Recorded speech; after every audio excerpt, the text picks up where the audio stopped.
Thanks to a change in patch 1.5, Thrace can now with ease become really strong really quick. This guide will show you how. So to understand the change, you first need to understand the wars of the Diadochi. And at the beginning of a new game, this event happens. It's Alexander the Great's old empire that has been split up among his former generals, and Thrace's ruler is one of those generals, and each general gets claims on each other's nations.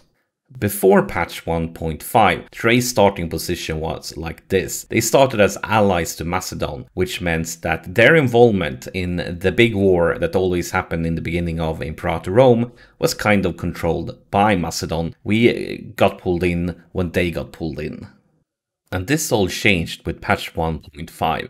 Thrace is no longer allied to Macedon at start, and they have been given their own event to join the war versus the Antigonid Kingdom. And this event is what we are going to use to become really strong really quick. The first of the three options we get is to declare war on the Antigonid Kingdom with the war goal Legacy of Alexander. The second option, we offer them peace in exchange for some of their territories. And if they refuse, we will declare war on them with the Legacy of Alexander war goal.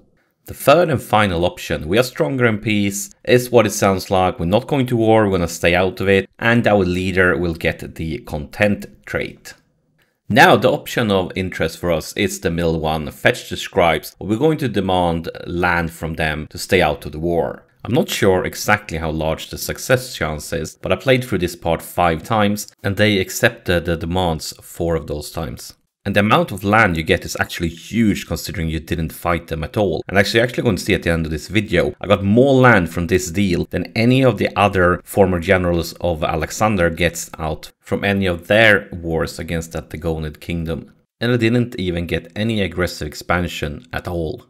But this is just the first part in our plan to become really big and strong early on as Thrace. Secondly, we're going to use the fact that we're no longer allied to Macedon. Because I let some time pass, and Macedon is in the middle of their big war versus the Antigonid Kingdom. So I know that their units are busy fighting versus the Antigonid Kingdom ones, and probably are far away from our borders. And we're going to use that to our advantage. Let's just roll in and take some land. So when I recorded this, I played a bit more careful compared to the first time I tried this one out. So this war took about 1.5 year longer than it did when I was just having fun playing a bit more aggressive, but I wanted to play it safe for the recording, so I didn't have to play for like 2 hours and then have to start over if I messed anything up. But you can definitely finish this war off quicker than I do here.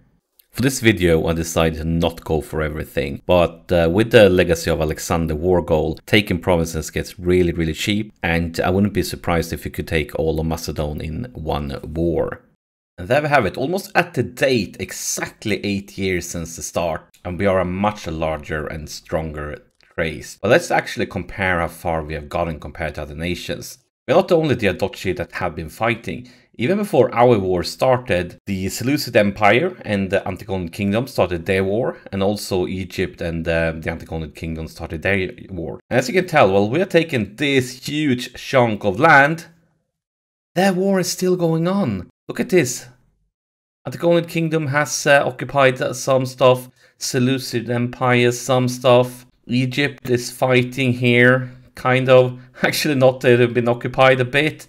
And they have occupied a bit themselves. I mean, they haven't gone anywhere. And our truce deal with the Antigonid Kingdom is up in just 2 years. And then we're going to come rolling in. Well, they're going to be very worn out from these long wars versus Seleukid and Egypt. We probably, without too much trouble, is going to be able to take another huge chunk out of Antigonid Kingdom without too much trouble. And of course, we need to compare it to Rome. So this is what Rome has come up to in 8 years. This is what we have come up to in 8 years. And as I said before, I've been playing it pretty defensively. I didn't want to mess things up for the recording. I did this in about 1.5 years quicker when I didn't record. And I'm probably just going to spend the next 2 years while I wait for the truce timer with the Antigonid Kingdom, conquer as much land as I can, because this is more or less nothing that can stop us now west of Antigonid Kingdom. All of Greece is just free real estate, and of course in the north we can take whatever we want.